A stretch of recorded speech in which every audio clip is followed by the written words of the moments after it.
Docente, muy buenas tardes. El día de hoy, el grupo número 6, integrado por Jacqueline Delgado, Mireya Gico, Maite Pereda, Sujei Rojas y Zulemita Vázquez, van a hacer un análisis del libro El cerebro del rey, del autor catañense Nolas Acarín. En esta obra, en su gran obra, nos trata de explicar sobre una gran pregunta que a través de los años pues nos venimos haciendo. El porqué de comportarnos como lo hacemos. ¿Qué es lo que nos lleva a tener esas reacciones frente a un estímulo determinado? El título del cerebro del rey no es por alguna persona de la monarquía en específico, sino es porque nos habla del cerebro humano, la especie que vino a reinar sobre otras especies.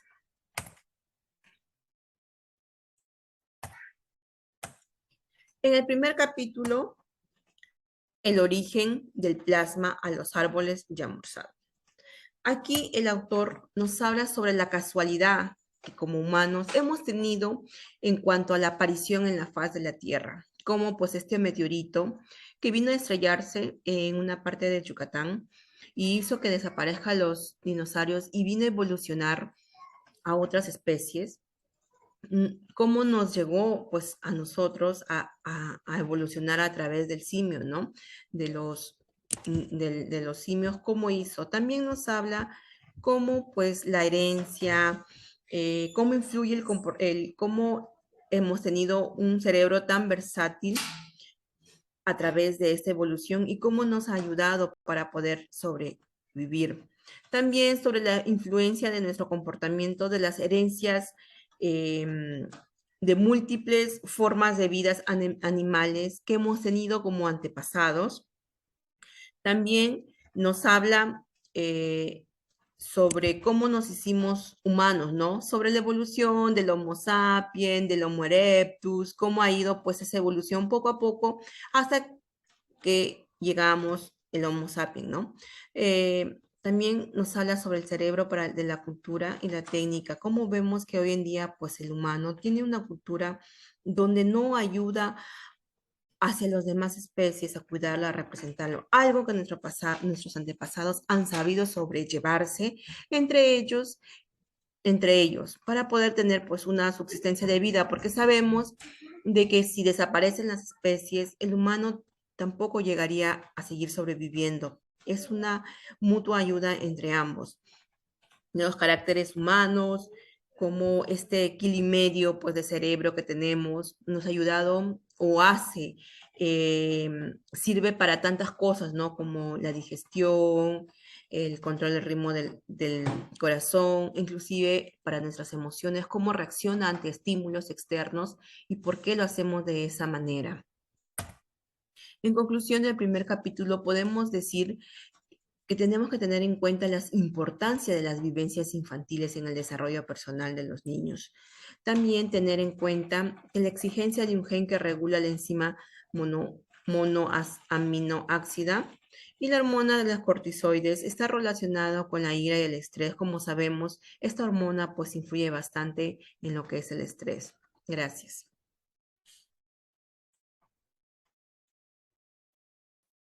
Continuando con el detalle de cada capítulo, ahora vamos a hablar acerca de lo que contiene el capítulo 2 y el autor nos habla en este capítulo acerca del sexo y la sexualidad.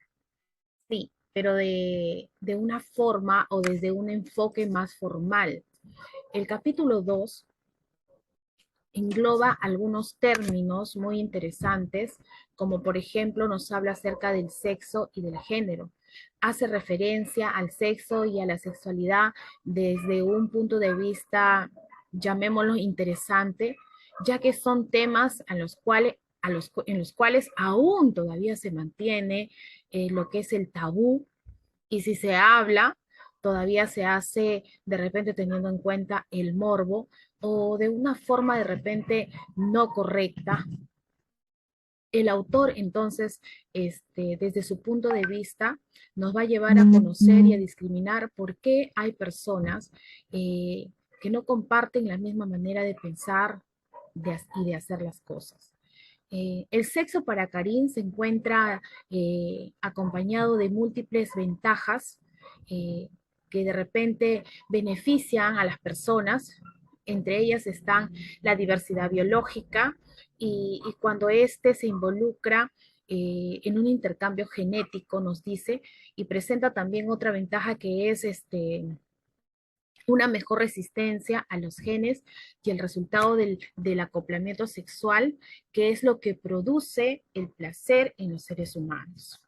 Entonces, Nolas Acarín plantea en este capítulo y de una forma muy, muy exitosa, podemos decirlo al leerlo, cuáles son los roles fundamentales que cumplen la mujer y el hombre, ¿no?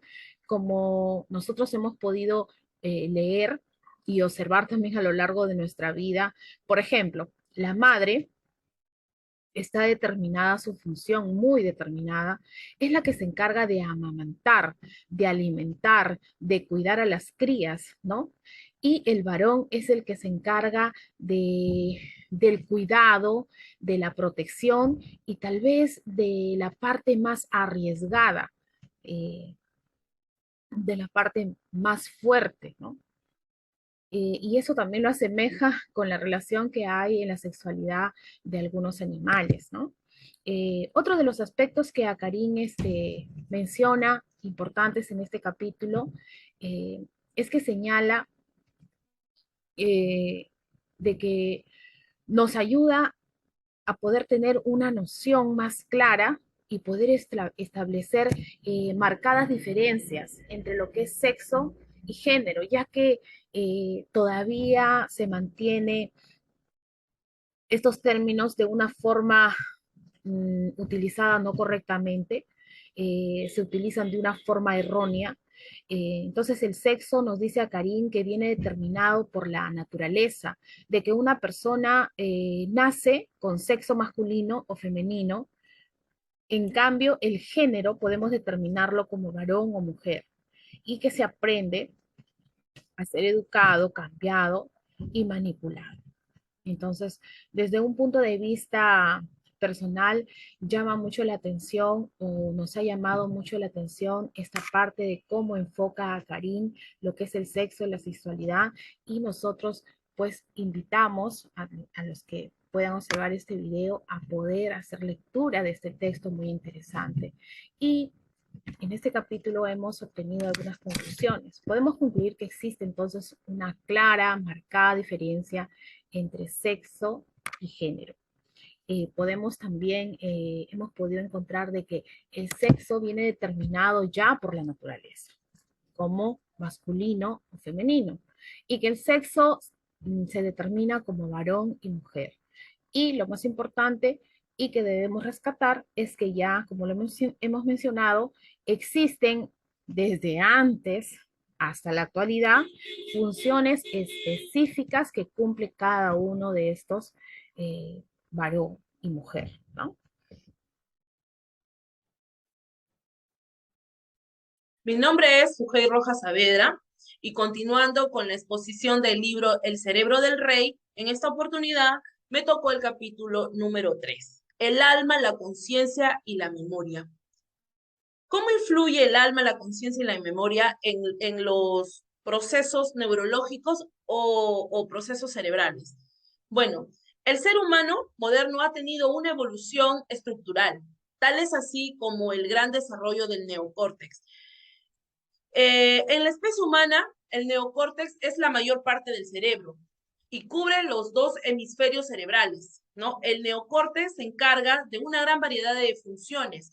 Por eso, cuando se produce algún tipo de lesión en esta zona, es habitual la pérdida de ciertas capacidades cognitivas, según la localización del daño, ¿no? Se puede deteriorar la capacidad para relacionarse socialmente de forma adecuada, como también comprender el lenguaje, controlar los movimientos, además que pueden verse alteradas la percepción visual y espacial, entre otras.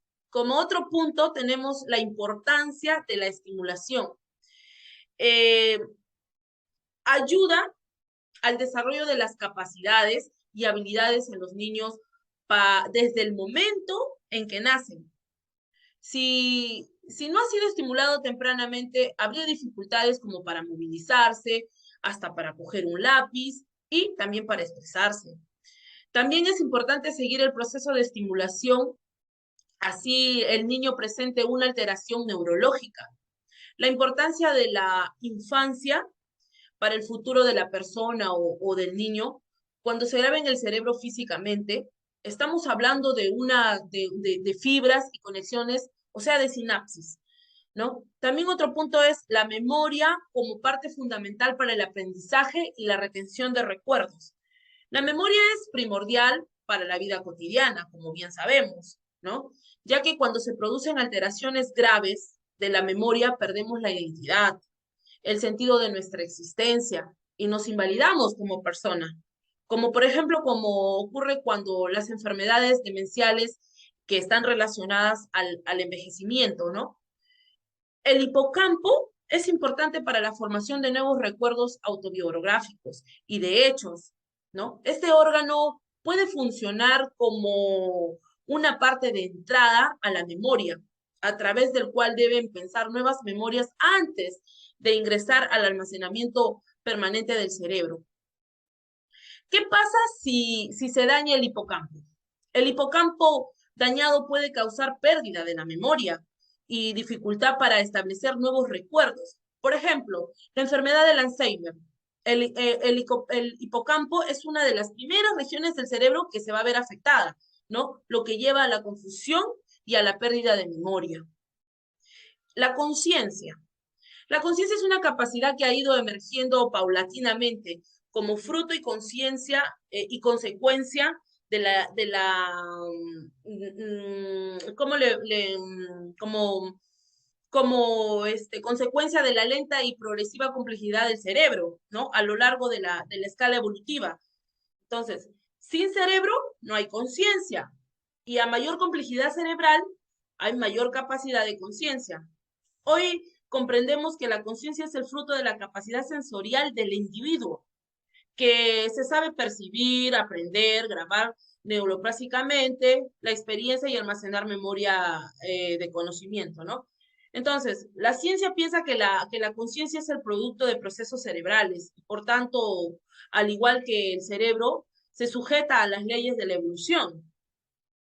Ahora, con un traumatismo craneal grave, el paciente o la persona puede perder la conciencia, sufrir también otras alteraciones como su capacidad para razonar y el sentido crítico, entre otras, ¿no? Cuando se daña gravemente el cerebro, también se puede perder la conciencia por definitivo. Ahora, en el proceso de la humanización ha incluido cambios, ¿no? En el esqueleto y aparato muscular. Por ejemplo, el andar de pie ha permitido liberar las manos. También la bipedestación, el desarrollo de esta habilidad fue una característica importante en la evolución del hombre. Ahora, la liberación de las manos para agarrar, sabe que la mano es un instrumento ejecutivo del cerebro. La mano, por ejemplo, protege al oído cuando hay un fuerte sonido. ¿Qué haces? Te tapas los oídos, ¿no? Entonces, la mano es el complemento necesario e imprescindible de los demás sentidos. Ahora, por otro lado, tenemos el volumen y el desarrollo del cerebro. En el transcurso del proceso de hominización, el volumen de la masa cerebral se ha triplicado. Ha sido ese aumento de tamaño del cerebro y de su complejidad lo que ha permitido que la evolución cultural y técnica del ser humano y también la adquisición del lenguaje para comunicarse y transmitir su conocimiento. Ahora, a modo de conclusión, podemos decir, por todo lo antes mencionado, que el cerebro es responsable de ejecutar las funciones de forma adecuada. Si hay una lesión de por medio, estas funciones se van a ver alteradas, como por ejemplo, de no poder hacer una acción ejecutiva, motora o cognitiva, como es el caso de leer y de comprender. También puede sufrir traumas y discapacidades afectivas o emocionales.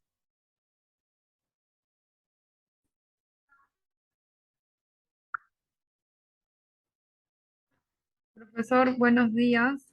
Soy la alumna Mireya Yico. Continuando con el tema, voy a redactar el análisis del capítulo 4, llamado Raíces de la Conducta. El capítulo 4 nos habla respecto a que todos los seres humanos tenemos el mismo origen evolutivo, las mismas hormonas y el mismo sistema nervioso. Por ello es que podemos coincidir con muchas personas en nuestra forma de pensar o hacer las cosas. Y esto a su vez se debe por impulsos que nacen en nuestro cerebro y son el fruto entre la vida del sistema hormonal y del sistema nervioso. Dichos impulsos de los que se hablan anteriormente también tienen un carácter hereditario, el cual es resultado de las adaptaciones filogenéticas que son transmitidos en los genes y compartidos entre todos los humanos. Tienen relación con ciertas áreas y núcleos cerebrales. Los impulsos, a su vez, tienen una gran importancia, ya que nos orientan a objetivos muy simples. En cuanto a la emoción y la motivación, volvemos a tomar en cuenta estructuras cerebrales que juegan un papel importante dentro de estos procesos, como lo son la córtex frontal y el sistema límbico.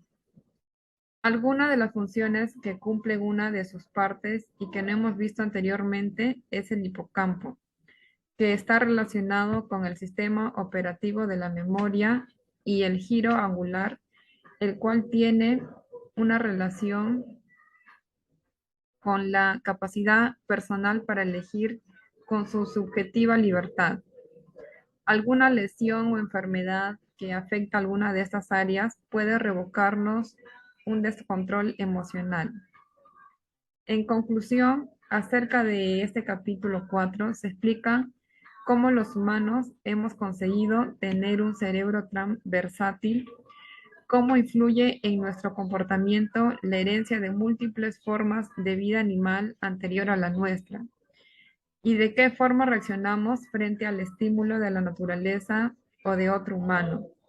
Nos queda claro que el cerebro tiene un papel importante en nuestra vida. Gracias.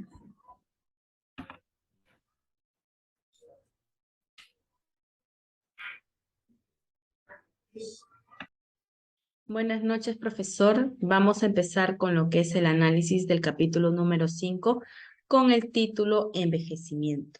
Quien le habla es Sulamita Mae Vázquez Rafaile, y hemos tratado de sintetizar lo que es el libro, en este caso el capítulo, en algunos subtemas.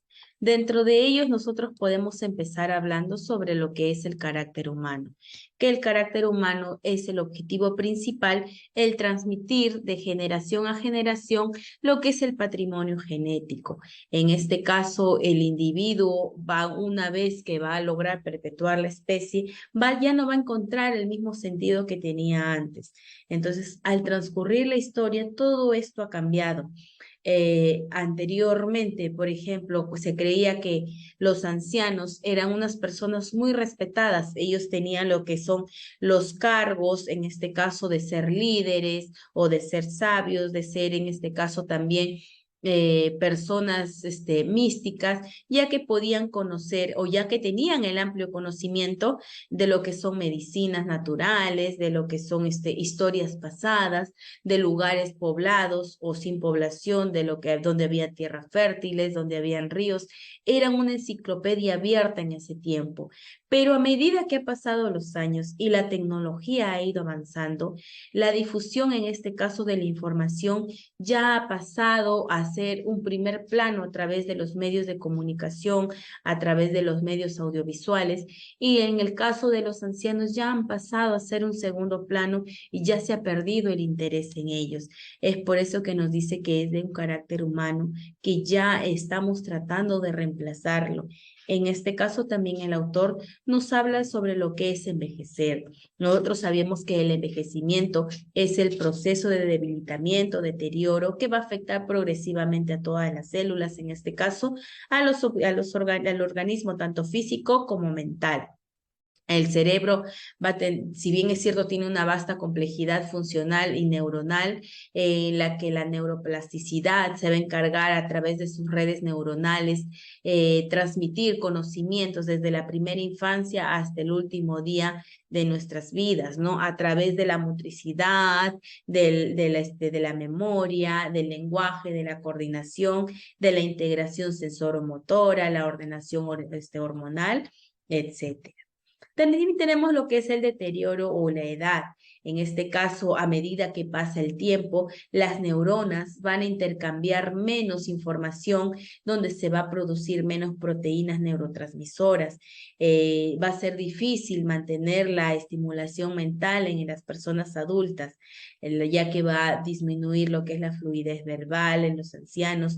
Ya no van a querer hablar, la misma sensación o las mismas ganas de querer salir adelante o de querer convertirse en protagonistas de su propia historia va a disminuir en este caso.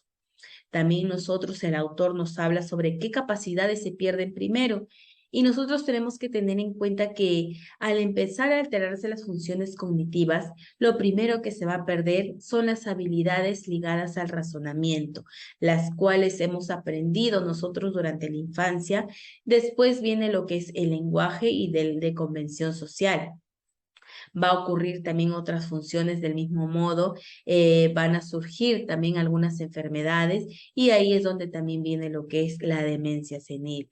En este caso, van a tener los ancianos la impresión de que el tiempo vuela muy rápido, mientras un niño piensa que en este caso lo vamos a ver, el niño piensa en este caso de que el tiempo vuela muy rápido, pero para un anciano el tiempo va a ser un poco más corto, se van a ir acortando los tiempos. En este caso, es por ello que el horario en sí nunca ha cambiado, pero lo que sí ha cambiado ya es la manera o el procesamiento mental que tiene el anciano, lo cual va a hacer que los tiempos se vean más cortos. Con respecto también a lo que es el envejecimiento en la memoria, hay que saber que sin memoria nosotros no podríamos tener una relación con nuestros semejantes, ya que la memoria nos hace sentir inmersos en la vida, nos va a hacer sentir integrados en una sociedad a través de los recuerdos. Cuando empieza a fallar, en este caso, la memoria, va a empezar nosotros también a fallar lo que es la capacidad de la orientación y de la concentración. Nos va a costar mucho recordar algunos nombres y es aquí donde ya entra los hijos como un papel protagónico en el cual ellos van a tener que sentirse parte de lo que es la crianza ya de los padres, porque ya se va a volver una responsabilidad. La memoria también va a va a ser un poco útil en caso de los ancianos, pero a su vez va también a ser el protagonista en este caso, ya que los ancianos van a transmitir sus recuerdos, sus historias a sus nietos o a sus hijos, y es por eso que se dice que va a transcurrir las historias de generación a generación. También nos habla el autor sobre la demencia y nos dice que la demencia es el deterioro neuroplástico cognitivo y se va a iniciar en las áreas cerebrales más tardías en este caso, las que están consolidadas. Van a tener también un metabolismo cerebral de un anciano con demencia, se va a volver progresivo y sus actividades metabólicas van a ser como las de un niño menor o en este caso como las de un bebé. Si bien es cierto, ellos van a poder caminar con lentitud, van a poder comer, van a poder asearse, van a poder van a poder cubrirse ellos sus necesidades básicas, pero va a llegar un momento en el cual su cerebro se va a atrofiar de manera general y ellos se van a ver más vulnerables y más afectados. También nos habla el autor sobre la demografía, nos dice que anteriormente pues la vida era un poco más corta de la que ahora es. a medida que han pasado los años, ya lo que es la vida de la población en lo que son las áreas de los países económicamente desarrollados han aumentado. Si bien es cierto, antes la población o en la vida era de 40, 50 años, ahora en la actualidad ya se ha prolongado más de los 80, 90 años. Todo eso va a depender también del estado o de la población o en este caso la misma actividad que los ancianos tengan. También nos habla el autor sobre algunas causas de discapacitación, como por ejemplo son la fatiga, el sedentarismo, los dolores musculares, la lentitud motora, lo que son los temblores, la pérdida auditiva, la malnutrición, la deshidratación, la confusión, la somnolencia, el insomnio. Todo esto está referido a lo que puede suceder cuando una persona llega a la etapa de la senectud. En este caso el sedentarismo, porque ya no va a tener un trabajo estable, en este caso ya que se viene la jubilación, ya no van a tener ellos algo en qué dedicar la mayoría de su tiempo, van a disminuir lo que es la lentitud motora, ya no van a caminar de la misma manera que antes, se van a sentir fatigados. Junto con ello viene la pérdida auditiva, la pérdida de la visión, el ambiente en el que les rodea ya no les va a parecer, les va a parecer a ellos confuso. Viene también lo que es la malnutrición, la deshidratación, debido a que ellos se olvidan, logran olvidarse si es que ya almorzaron o ya cenaron, o también se olvidan hasta de consumir agua para poder hidratarse. Todo ello va a generar también lo que el autor nos dice con respecto al humor, al sueño en la ancianidad. El humor y el sueño va a cambiar, se va a ver alterado, ya que ellos al momento de jubilarse su vida va a cambiar de una manera muy drástica, ya que no van a estar cumpliendo las mismas rutinas que lo hacían anteriormente. Ahí va a dar paso a lo que es la tristeza, viene lo que es la pérdida del cónyuge, se van a sentir un poco más solos y el peor enemigo de un anciano es el aburrimiento, ya que lo puede llevar a la depresión. Es ahí donde entran también a tallar lo que es la familia. Tienen que estar ahí mucho más unidos al anciano, ya tienen que buscarle un tema de conversación, un tema de que él pueda entretenerse y pueda superar, en este caso, la depresión, ya que ellos llegan a una etapa en que solamente van a ver la muerte como una larga espera. También tenemos nosotros algunos factores de riesgos y algunos consejos que nos da el autor. Para lo que es el trastorno crónico que generalmente agrede al cerebro, se van a necesitar algunos nutrientes necesarios, pero el autor no nos recomienda automedicarnos, al contrario, necesitamos ayuda de un neurólogo para que pueda ayudarnos a que en esta etapa de la senectud sea un poco más llevadera. Van a presentar algunos la hipertensión arterial, viene lo que son las diabetes, el exceso de ácido úrico con respecto también al colesterol. Al aumentar el sedentarismo va a tener alteraciones circulatorias que van a dañar el cerebro. Es importante tener una buena nutrición, una buena hidratación, hacer ejercicios de acuerdo también al momento o a las circunstancias en las cuales estemos pasando. Se sugiere también dormir bien entre 6 a 8 horas diarias y también incluir por ahí de vez en cuando una pequeña siesta. Con respecto también nos habla al envejecimiento enfermizo, que nos habla de 3 patologías. En este caso nos habla del Alzheimer, del Parkinson y de algunas enfermedades cerebrovasculares. El Alzheimer, como nosotros sabemos, que es una enfermedad desconocida, pero que también puede ser detectada, y nos dice que es una predisposición familiar. ¿Qué quiere decir esto? Que posiblemente puede ser heredado de algún familiar anterior.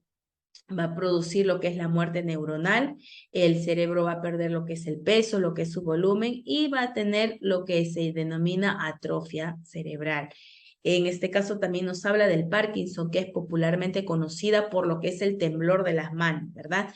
En el cual el paciente también igual va a perder lo que son las neuronas cerebrales, se va a producir los neurotransmisores llamadas dopamina, van a alterar lo que es la coordinación de los movimientos o del equilibrio y de la expresión. En este caso son los primeros síntomas, que es la lentitud y la torpeza. Tenemos también, por último, las enfermedades cerebrovasculares, que van a producir en algún momento la parálisis del medio cuerpo o lo que es la pérdida del habla, como es la afasia, y también hay un grave deterioro cognitivo que empieza ya lo que es la demencia, y como consecuencia de la insuficiencia crónica de oxígeno en el cerebro, ya que nuestro organismo no va a poder oxigenarse de la misma forma. Muy bien, gracias, profesor. Eso ha sido el análisis del capítulo número 5. Ahora, con respecto a las conclusiones, profesor, del capítulo número 5, nosotros podemos concluir en este caso que las personas, a medida que van avanzando en edad, su cerebro se va reduciendo y las neuronas van a dejar de funcionar en su totalidad, de manera que va a perder la orientación, va a perder el equilibrio, va a perder el habla. Otra de las conclusiones es que el adulto, al llegar a la senectud, va a cambiar su comportamiento, se va a comenzar a comportar como un niño, como había dicho anteriormente, ¿no? Va a necesitar más atención, va a necesitar que una persona esté con él, en algún momento va a perder sus capacidades motoras y va a necesitar a alguien que le dé de comer en la boca, que lo pueda cambiar, lo pueda vestir, lo pueda alimentar. Entonces, todo eso va a llegar en la senectud. Otra conclusión es que las mujeres van a seguir estando activas mucho más que los varones al momento de jubilarse. Esto va a hacer que los varones pues mueran antes de tiempo debido a la depresión en la que ellos se encuentran, ya que no van a encontrar una actividad como la venían desarrollando anteriormente antes de jubilarse. En este caso de las mujeres, ¿no? Que van a seguir cumpliendo el rol de madre, de ama de casa. Eso de ahí va a hacer que ellas se entretengan y que la demencia senil sea un poco más llevadera. Eso es las conclusiones con respecto a lo que es el capítulo número 5. Buenas noches, profesor. Vamos a empezar con lo que es el análisis del capítulo número 5 con el título Envejecimiento. Quien le habla es Sulamita Mae Vázquez Rafaile y hemos tratado de sintetizar lo que es el libro, en este caso el capítulo, en algunos subtemas. Dentro de ellos nosotros podemos empezar hablando sobre lo que es el carácter humano, que el carácter humano es el objetivo principal, el transmitir de generación a generación lo que es el patrimonio genético. En este caso, el individuo una vez que va a lograr perpetuar la especie, ya no va a encontrar el mismo sentido que tenía antes. Entonces, al transcurrir la historia, todo esto ha cambiado. Anteriormente, por ejemplo, pues se creía que los ancianos eran unas personas muy respetadas. Ellos tenían lo que son los cargos, en este caso de ser líderes o de ser sabios, de ser en este caso también personas místicas, ya que podían conocer o ya que tenían el amplio conocimiento de lo que son medicinas naturales, de lo que son historias pasadas, de lugares poblados o sin población, donde había tierras fértiles, donde habían ríos. Eran una enciclopedia abierta en ese tiempo. Pero a medida que han pasado los años y la tecnología ha ido avanzando, la difusión en este caso de la información ya ha pasado a ser un primer plano a través de los medios de comunicación, a través de los medios audiovisuales, y en el caso de los ancianos ya han pasado a ser un segundo plano y ya se ha perdido el interés en ellos. Es por eso que nos dice que es de un carácter humano, que ya estamos tratando de reemplazarlo. En este caso también el autor nos habla sobre lo que es envejecer. Nosotros sabemos que el envejecimiento es el proceso de debilitamiento, deterioro, que va a afectar progresivamente a todas las células, en este caso al organismo tanto físico como mental.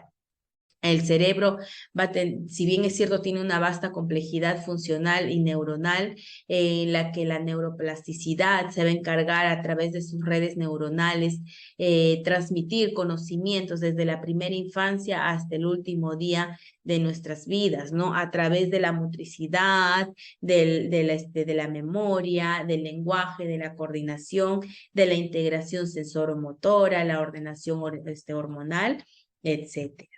También tenemos lo que es el deterioro o la edad.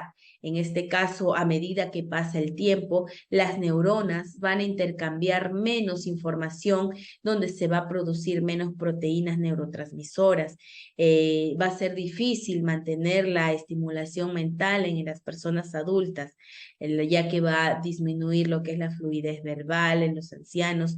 Ya no van a querer hablar, la misma sensación o las mismas ganas de querer salir adelante o de querer convertirse en protagonistas de su propia historia va a disminuir en este caso. También el autor nos habla sobre qué capacidades se pierden primero. Y nosotros tenemos que tener en cuenta que al empezar a alterarse las funciones cognitivas, lo primero que se va a perder son las habilidades ligadas al razonamiento, las cuales hemos aprendido nosotros durante la infancia. Después viene lo que es el lenguaje y de convención social. Va a ocurrir también otras funciones del mismo modo, van a surgir también algunas enfermedades y ahí es donde también viene lo que es la demencia senil. En este caso, van a tener los ancianos la impresión de que el tiempo vuela muy rápido, mientras un niño piensa que en este caso lo vamos a ver, el niño piensa en este caso de que el tiempo vuela muy rápido, pero para un anciano el tiempo va a ser un poco más corto, se van a ir acortando los tiempos. En este caso, es por ello que el horario en sí nunca ha cambiado, pero lo que sí ha cambiado ya es la manera o el procesamiento mental que tiene el anciano, lo cual va a hacer que los tiempos se vean más cortos. Con respecto también a lo que es el envejecimiento en la memoria, hay que saber que sin memoria nosotros no podríamos tener una relación con nuestros semejantes, ya que la memoria nos hace sentir inmersos en la vida, nos va a hacer sentir integrados en una sociedad a través de los recuerdos. Cuando empieza a fallar, en este caso, la memoria, va a empezar nosotros también a fallar lo que es la capacidad de la orientación y de la concentración. Nos va a costar mucho recordar algunos nombres y es aquí donde ya entra en los hijos como un papel protagónico en el cual ellos van a tener que sentirse parte de lo que es la crianza ya de los padres, porque ya se va a volver una responsabilidad. La memoria también va a recibir, va a ser un poco útil en caso de los ancianos, pero a su vez va también a ser el protagonista en este caso, ya que los ancianos van a transmitir sus recuerdos, sus historias a sus nietos o a sus hijos, y es por eso que se dice que va a transcurrir las historias de generación a generación.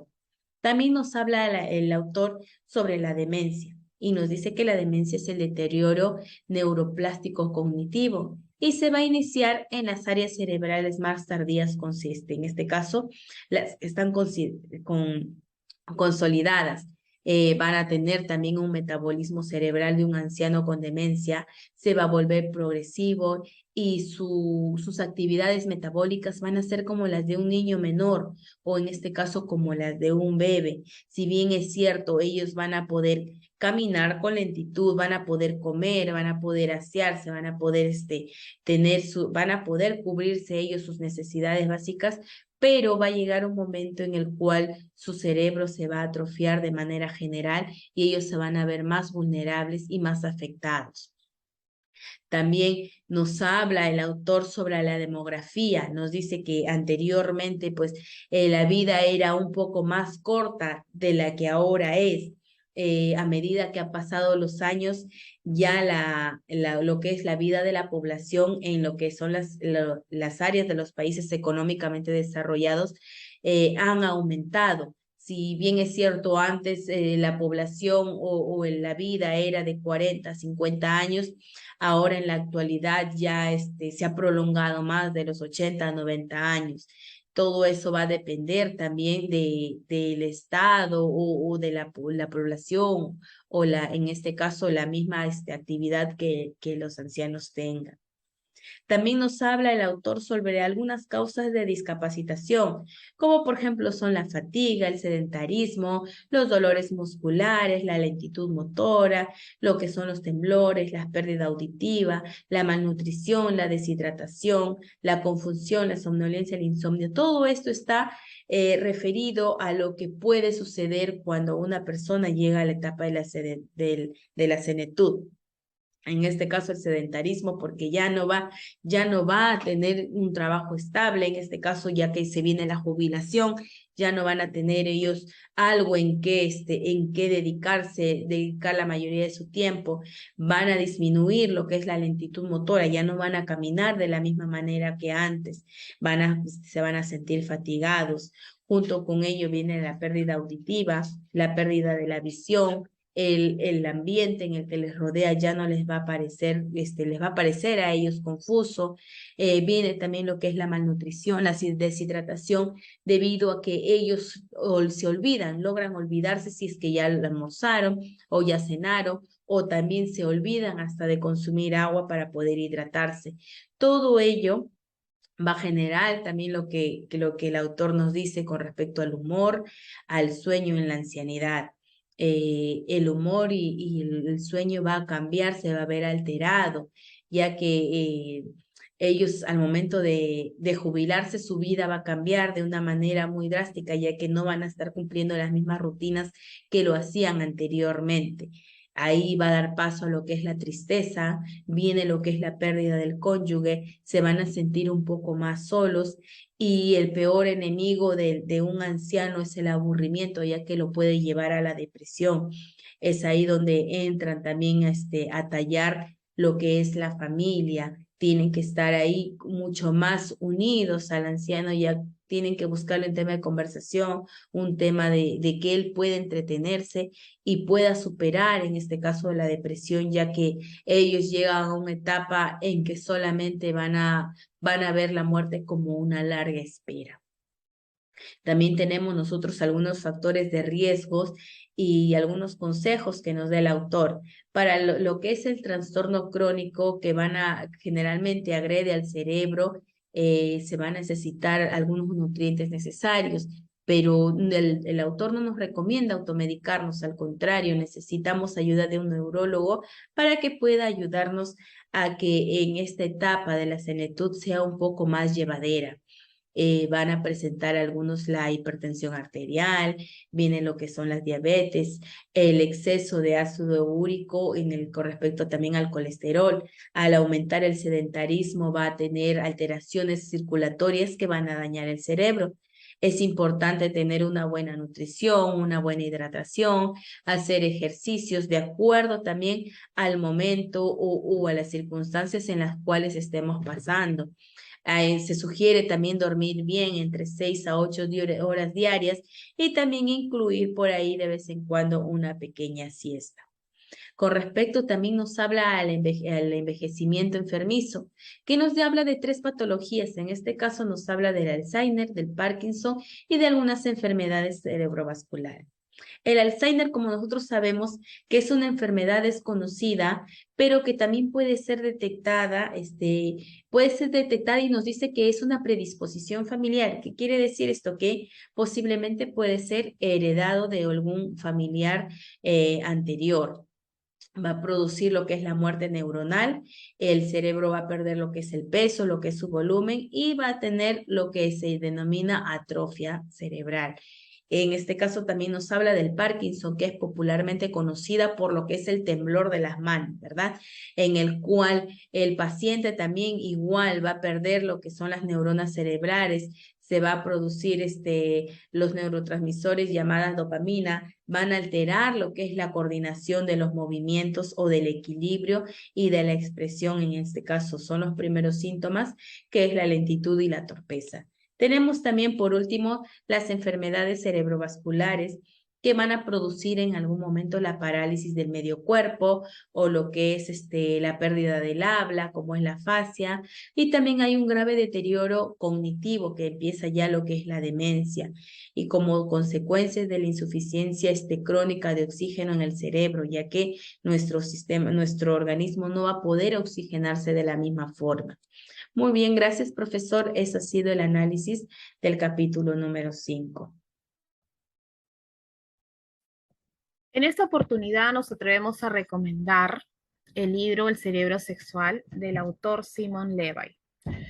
Simon Levy defiende en esta obra que solo puede encontrarse la respuesta a esta pregunta en el estudio del cerebro y de su evolución.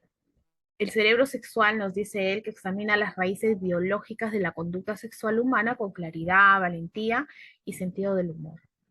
El autor explora en este texto los descubrimientos científicos sobre la naturaleza de la sexualidad, sus mecanismos cerebrales, las diferencias entre hombres y mujeres y el origen de las diferentes orientaciones sexuales. Como ustedes verán, este libro se asemeja mucho a lo tratado en el control de lectura que acabamos de presentarles. La tesis de Levy, entonces, es que el sexo y su diversidad tienen raíces biológicas más profundas de lo que comúnmente nosotros pensamos, ¿no? Este autor es famoso entre el gran público por el polémico descubrimiento sobre la posible diferencia cerebral entre hombres heterosexuales y homosexuales. Levy, entonces, interesantemente, intenta en este libro situar esta y otras polémicas sobre la sexualidad humana en su justa perspectiva. Y es por eso, por lo interesante que hemos encontrado en esta obra, es el libro que nosotros en esta oportunidad recomendamos. Bueno, continuando con la fundamentación de los planteamientos, la primera pregunta es, ¿cuál es el aporte de la presente obra al estudio del cerebro? Bueno, esta obra no solamente está referido para médicos, biólogos, farmacéuticos, sino también a personas sin formación biológica. La contribución es querer entender qué pasa en el cerebro cuando no está funcionando de manera correcta y cómo condiciona el cerebro a la conducta humana.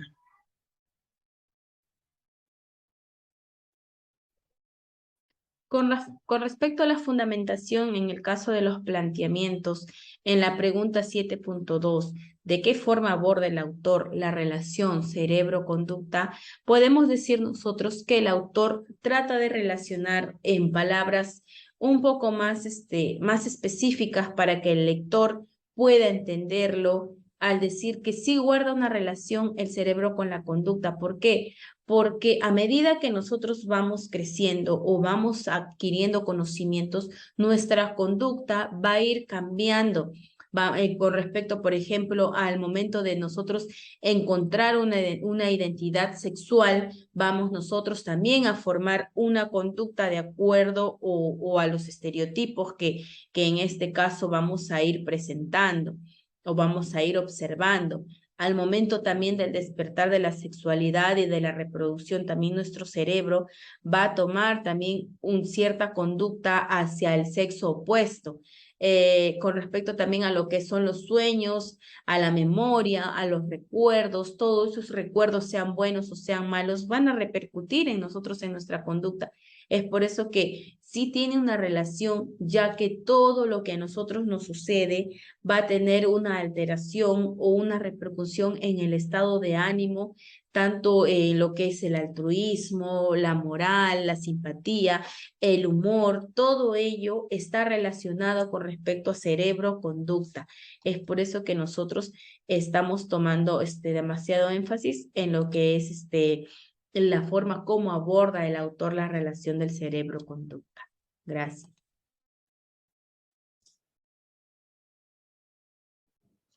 Bueno, ahora hablaremos sobre la tercera pregunta. ¿Existe relación entre la neuropsicología